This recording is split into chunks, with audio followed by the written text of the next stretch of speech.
Labu biznesa konsultantu raksturo droši vien vairākas lietas.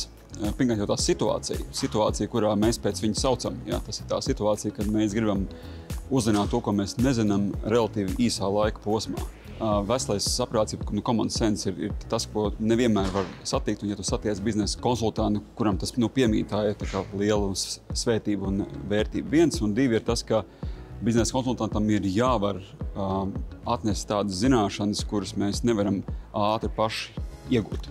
Trešā lieta ir deksme, deksme. Tad, ja savienojās veselais saprāts, zināšana, koncentrācija, kas mums pašiem nav pieejama ar zināmu deksmi, tas veido ideālo biznesa konsultantu. Mēs nonācām pie 3 specifiskām vērtībām, kas ir tieši mums raksturīgas mūsu uzņēmuma kultūrai. Tā ir attīstība, sadarbība un aizrautība. Es nesen lasīju par kādu Japāņu viesnīcu, kur darbojās no 711. gada, tas ir no 8. gadsimta. Jā, tas tiešām ir daudz.